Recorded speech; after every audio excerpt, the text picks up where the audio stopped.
ونستعينه ونستغفره ونعوذ بالله من شرور أنفسنا ومن سيئات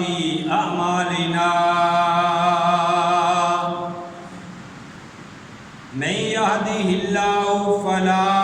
مضل له ومن يضلل فلا هادي له وأشهد أن لا إله إلا الله وحده لا شريك له وأشهد أن محمدا عبده ورسوله يا أيها الذين آمنوا اتقوا الله حق تقاته ولا تموتن إلا وأنتم مسلمون يا أيها الناس اتقوا ربكم الذي خلقكم من نفس واحدة وخلق منها زوجها وبث منهما رجالا كثيرا ونساء واتقوا الله الذي تساءلون به والأرحام إن الله كان عليكم رقيبا يا أيها الذين آمنوا اتقوا الله وقولوا قولا سديدا يصلح لكم أعمالكم ويغفر لكم ذنوبكم ومن يطع الله ورسوله فقد فاز فوزا عظيما أما بعد فإن خير الحديث كتاب الله وخير الهدي هدي محمد صلى الله عليه وآله وسلم وشر الأمور محدثاتها وكل محدثة بدعة وكل بدعة ضلالة وكل ضلالة في النار. أعوذ بالله السميع العليم من الشيطان الرجيم. بسم الله الرحمن الرحيم. قال الله تبارك وتعالى في القرآن المجيد والفرقان الحميد إنما المؤمنون إخوة. وقال الله تعالى في مقام آخر ألا خلاء يومئذ بعضهم لبعض عدو إلا المتقين. خبردار گہرے سے گہرے دوست بھی اس دن ایک دوسرے کے دشمن ہو جائیں گے سوائے ان کے جو متقی ہیں، پرہیزگار ہیں، جن کی دوستیاں اللہ کی خاطر ہیں. بے شک مومن آدمی آپس کے اندر بھائی بھائی ہیں. حضرات، حمد و ثنا کے لائق اللہ وحدہ لا شریک کی ذات پاک ہے. حمد و ثنا کے بعد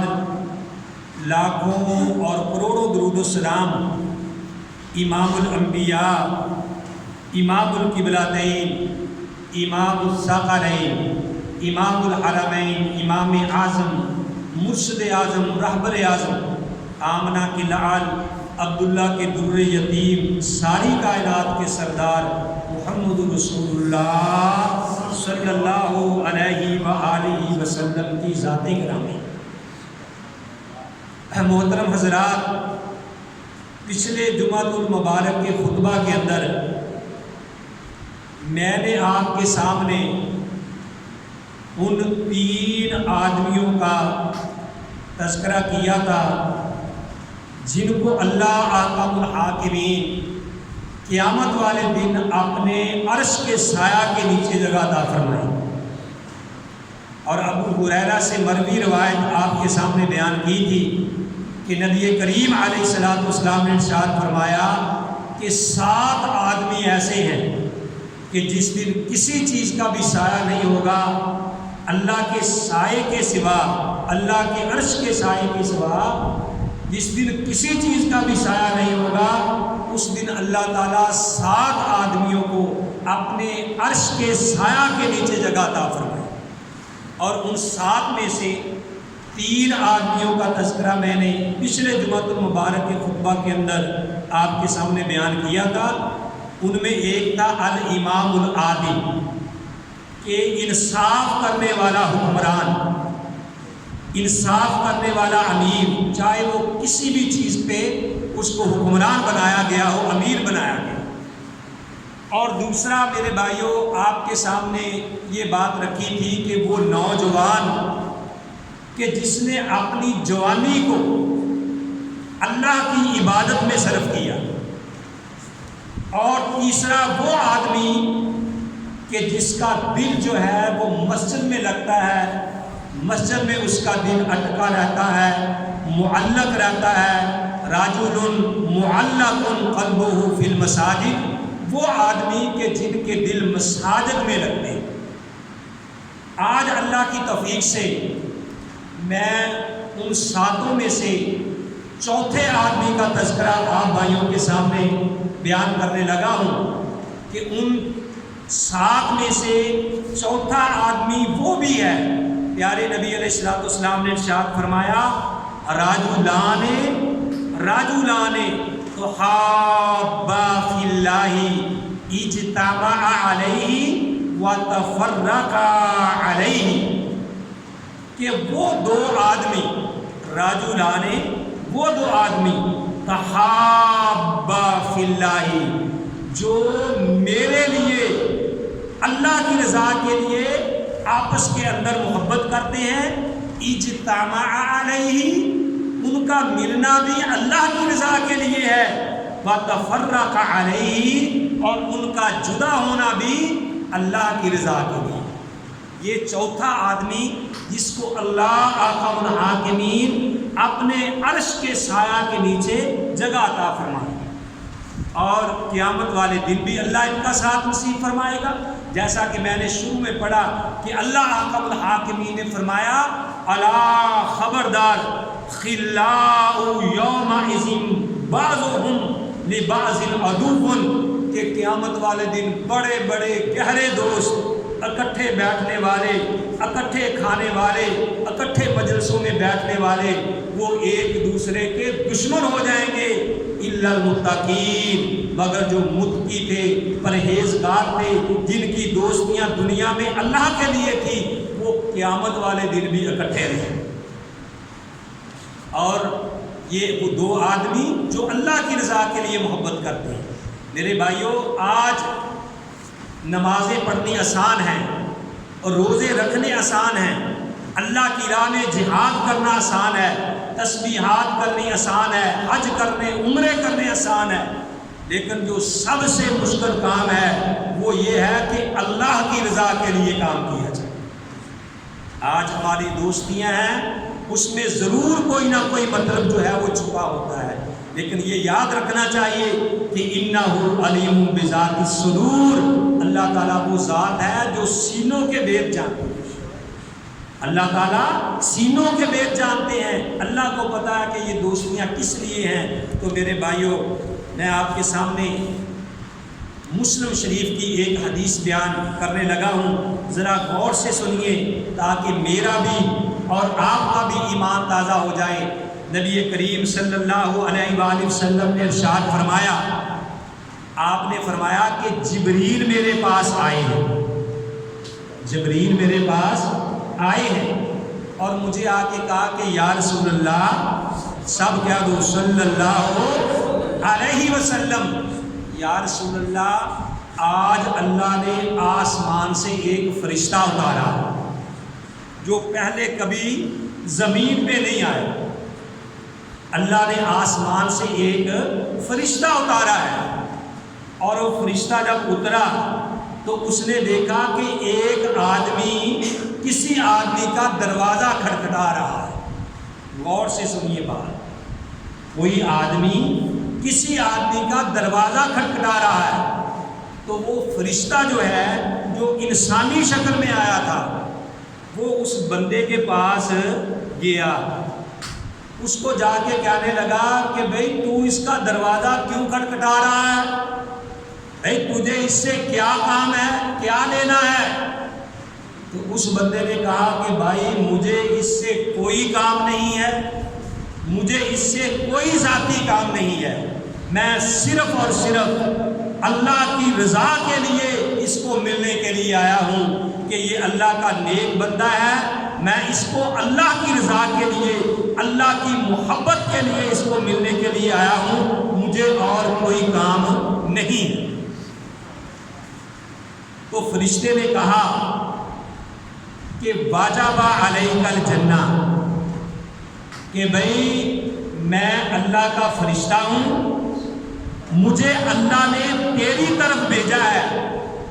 اور اللہ نے کہا ہے کہ جاؤ جا کے میرے اس بندے کو میرا سلام کہو، اس بندے کو جا کے میرا سلام کہو، اور اس کو کہو واجب علیک الجنہ، کہ تیرے اوپر اللہ نے جنت کو واجب کر دیا ہے، تیرے اوپر اللہ کو جنت کو اللہ نے واجب کر دیا ہے، جنت تیرے لیے واجب ہو گئی ہے۔ کیوں؟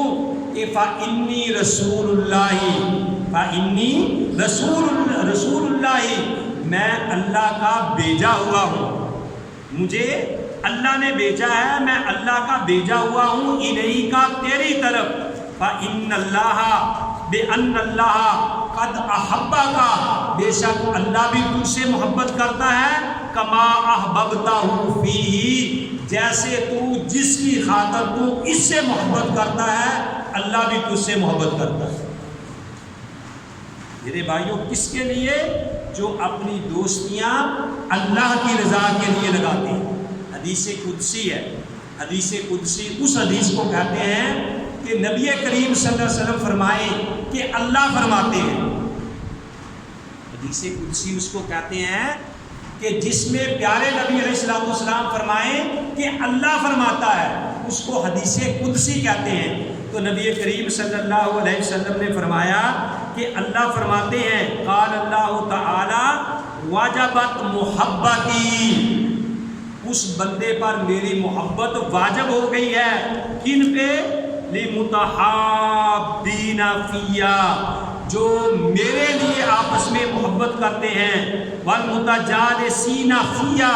اگر کہیں وہ بیٹھتے ہیں آپس میں میری محبت کی خاطر، وَالْمُتَزَاوِرِينَ فِيَّا، اگر ان کی ملاقاتیں ہوتی ہیں، اگر وہ کسی سے زیارت ایک دوسرے کی کرتے ہیں تو وہ بھی اللہ کی رضا کے لیے، وَالْمُتَبَازِلِينَ فِيَّا، اگر وہ خرچ کسی کے اوپر کرتے ہیں تو وہ بھی اللہ کی رضا کے لیے خرچ۔ یہ پیارے نبی کریم صلی اللہ علیہ وآلہ وسلم کا فرمان ہے۔ اور میرے بھائیوں، یہ صحیح بخاری کی حدیث ہے، نبی علیہ السلام نے فرمایا کہ جب اللہ کسی بندے سے محبت کرتا ہے نا، غور سے سنو تاکہ اللہ بھی ہم سے محبت کرے۔ آج ہم اگر اللہ کی باتیں غور سے سنیں گے نا، محبت سے سنیں گے تو اللہ بھی ہم سے محبت کرتا ہے۔ ہم دنیا میں کہتے ہیں کہ یار تینوں میرے نال کنی کی محبت ہے، وہ کہتے جی اپنے دل کو ہی پوچھ لا۔ جی طارق صاحب اس طرح ہی ہوتا ہے نا، اپنے دل سے ہی پوچھ لو،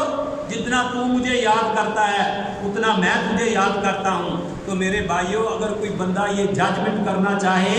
کہ بھی اللہ کو مجھ سے کتنی محبت ہے، وہ خود دیکھے کہ مجھے اللہ کے ساتھ کتنی محبت ہے۔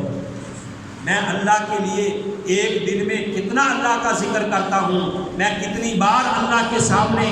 جھکتا ہوں، میں اللہ کی رضا کے لیے کتنی بار آنسو بہاتا ہوں، میں اللہ کی رضا کے لیے کیا کرتا ہوں، بندے کو یہ دیکھنا چاہیے۔ تو جبریل، صحیح حدیث سے ثابت ہے کہ اللہ احکم الحاکمین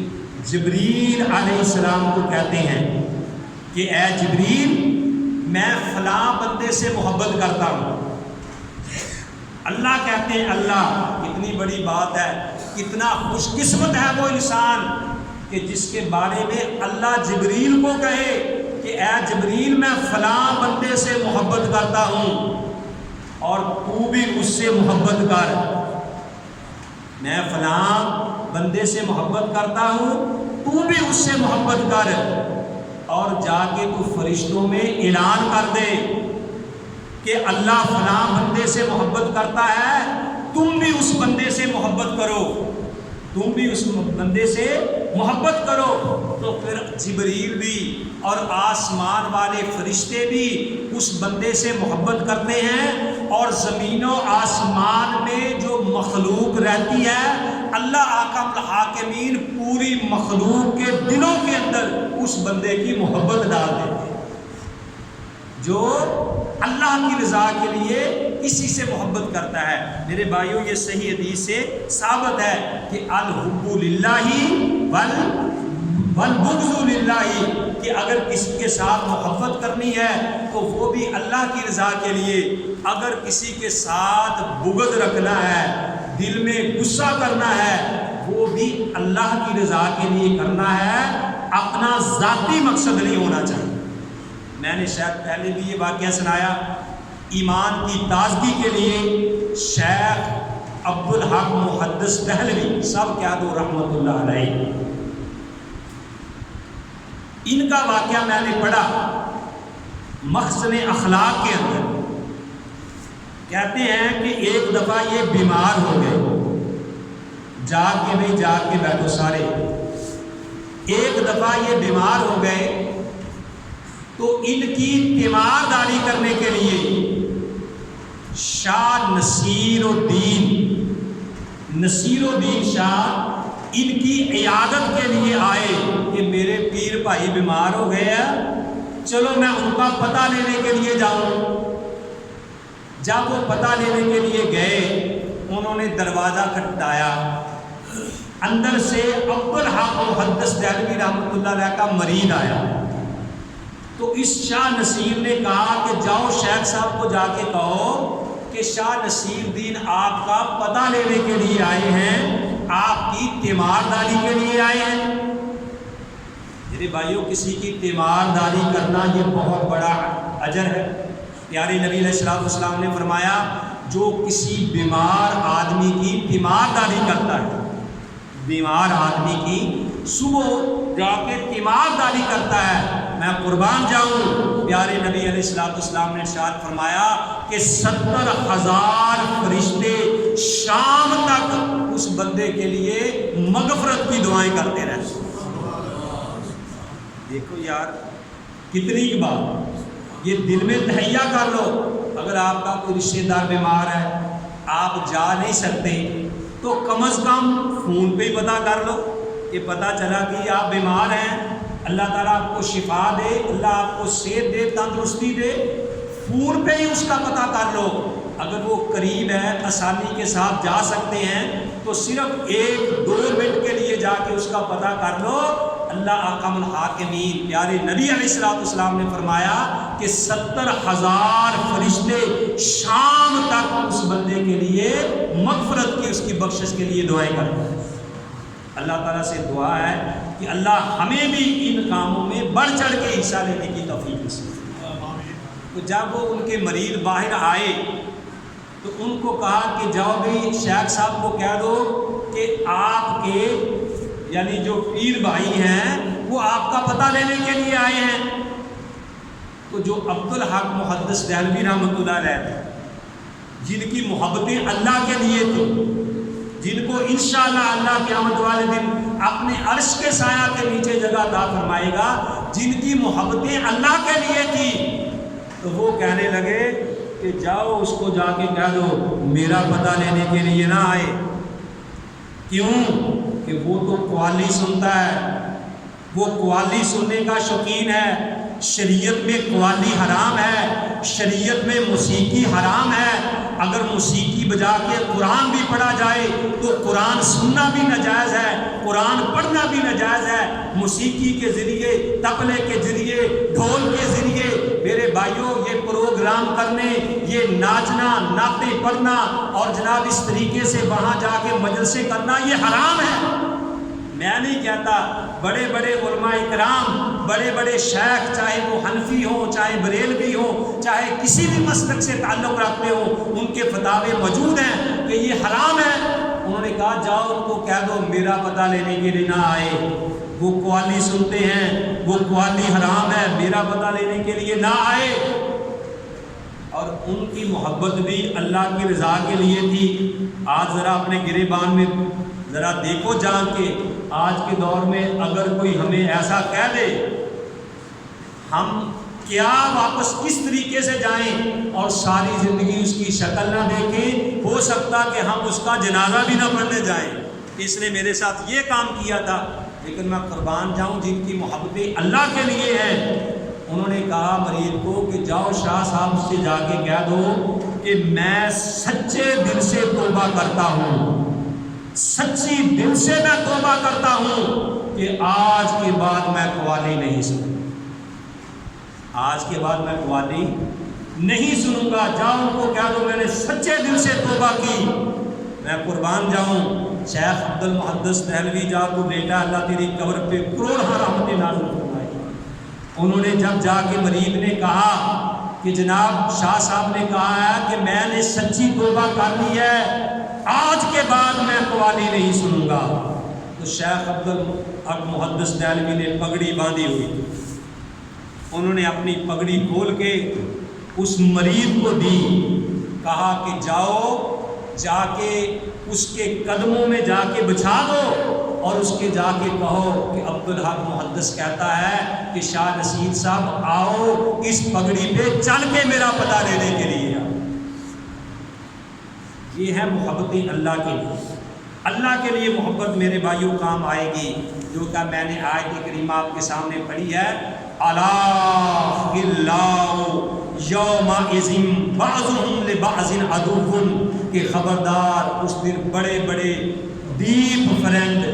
گہری دوستیوں والے، گہرے دوست جو ہیں وہ ایک دوسرے کو بھول جائیں گے، الا المتقین، مگر جو متقی لوگ ہیں، پرہیزگار لوگ ہیں، ان کی قیامت والے دن بھی دوستیاں ہوں گی، قیامت والے دن وہ جنتوں میں بھی اکٹھے ہوں گے۔ پیارے نبی علیہ السلام نے فرمایا المرء مع من احب،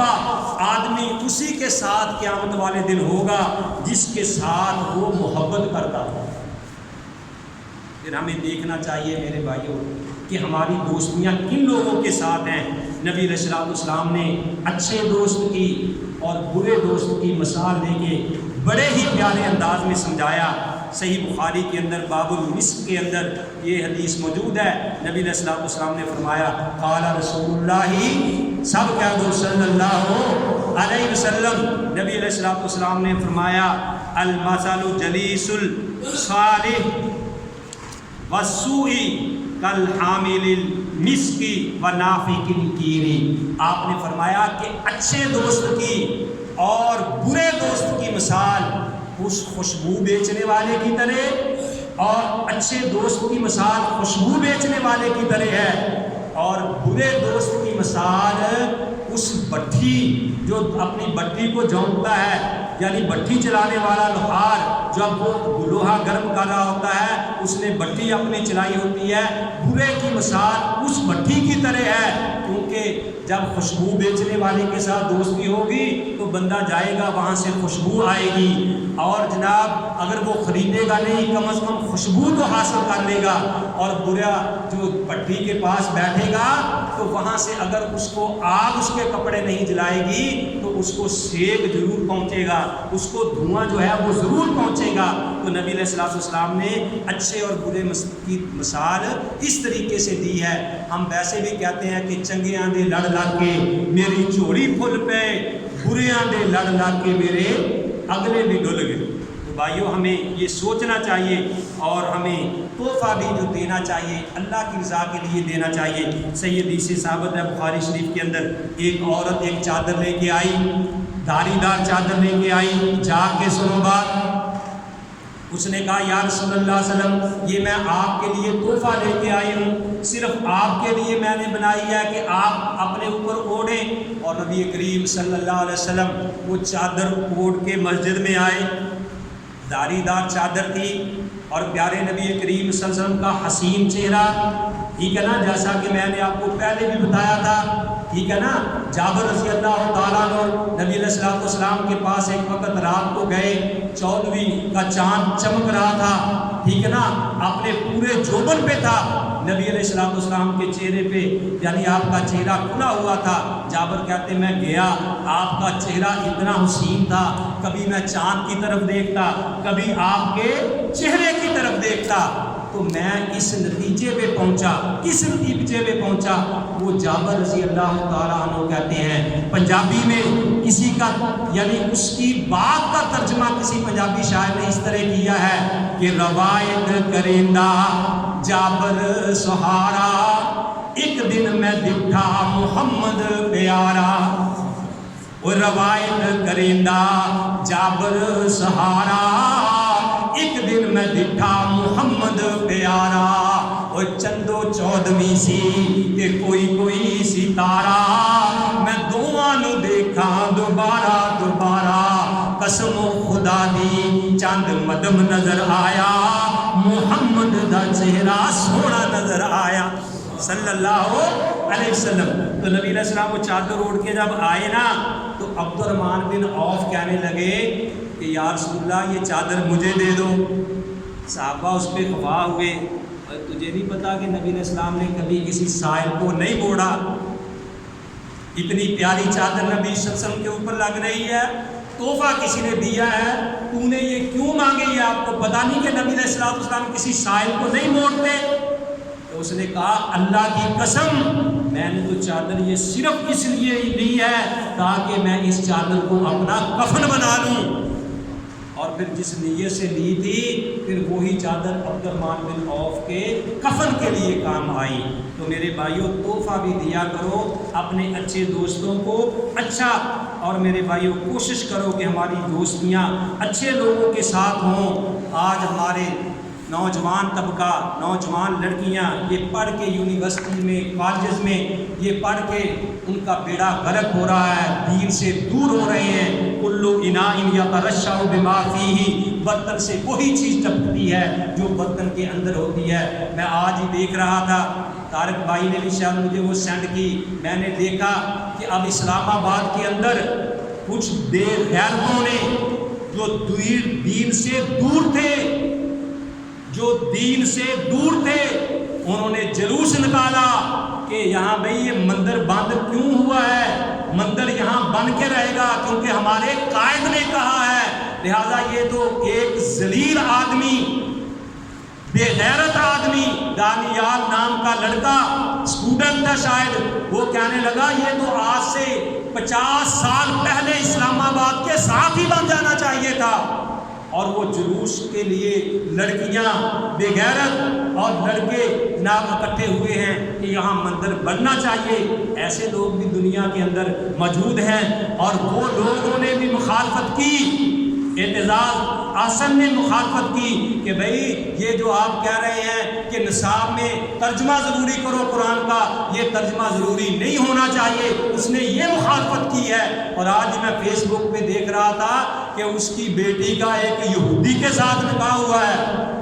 اگرچہ نام کے ساتھ اس نے کلمہ پڑھ بھی لیا ہے۔ یعنی جن کے ذہن یہ ہے، انہی نے یہ بات کہی تھی کہ جناب یہ مولوی جو تراویح پڑھنے کے لیے آتے ہیں ان کو گرفتار کرو، اور ایک بے غیرت نے کہا تھا، پرویز رشید نے، کہ یہ جو مدارس ہیں یہ جہالت کی اڈے ہیں، یہ جہالت کی یونیورسٹیاں جو ہیں، یہ تو جہالت ہے، یہاں جہالت پھیلائی جا رہی ہے۔ وہ کوئی شرم کرو، کوئی حیا کرو، دین کے ساتھ تم مذاق کرتے ہو۔ یہ پاکستان کا مطلب کیا؟ لا الہ الا اللہ، یہ دین کے نام پہ حاصل کیا گیا ہے، لا الہ الا اللہ کے نام پہ لیا گیا ہے، جس کے ساتھ تم مذاق کر رہے ہو اور جس کا تم مذاق اڑا رہے ہو، یہ غیر اللہ کی عبادت کے لیے نہیں دیا گیا تھا، یہ مندروں اور کلندروں کے لیے حاصل نہیں کیا گیا تھا، یہ گردواروں میں عبادت کے لیے حاصل نہیں کیا گیا تھا، یہ اس لیے حاصل کیا گیا تھا کہ اس پاکستان میں پرچم لہرائے گا تو لا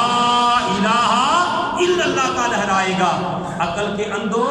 غور کرو، کوئی حیا کرو، کوئی شرم کرو، تم دین کو اس طریقے سے دین کا مذاق اڑا رہے ہو۔ اللہ کے فضل و کرم سے ابھی توحید والے زندہ ہیں، ابھی اسلام والے زندہ ہیں، اگر ابھی محمد کے غلام زندہ ہیں، انشاءاللہ الرحمن وہ جانے تو قربان کر دیں گے لیکن یہ کام نہیں کریں گے۔ آپ بھی اپنے دل میں یہ ایمان لائیں، اپنے دل میں یہ تہیہ کریں، کیونکہ ایک نیکی کا کام کسی اور ملک میں ہو رہا ہے، آپ یہاں بیٹھے خوش ہو رہے ہیں تو آپ کو یہاں بیٹھے ہی اتنا ثواب ملے گا۔ اگر کوئی بے غیرتی کا کام، کوئی بے حیائی کا کام، کوئی غیر اللہ کی عبادت کا کام دوسرے ملک میں ہو، دوسرے شہر میں ہو، آپ اپنے شہر میں بیٹھے خوش ہو رہے ہو، وہاں برائی ہوگی، وہاں بے حیائی ہوگی، وہاں مندروں میں گھنٹیاں بجیں گی، وہاں غیر اللہ کی عبادت ہوگی، وہ لوگ کریں گے۔ اگر آپ یہاں بیٹھے خوش ہیں تو آپ کو یہاں بیٹھے ہی گناہ ملے گا، آپ بھی اتنے ہی مجرم ہوں گے جتنے وہ مجرم ہیں۔ تو اس لیے میرے بھائیوں اپنے دلوں کے اندر جذبہ توحید پیدا کرو، ایمان پیدا کرو۔ اللہ حکم الحاکمین سے دعا ہے کہ اللہ تعالی ہمیں بھی انہی لوگوں میں سے شمار فرمائے جن کو اللہ تعالیٰ قیامت والے دن اپنے عرش کے سایہ کے نیچے جگہ عطا فرمائے گا۔ وما علیہ الا البلاغ۔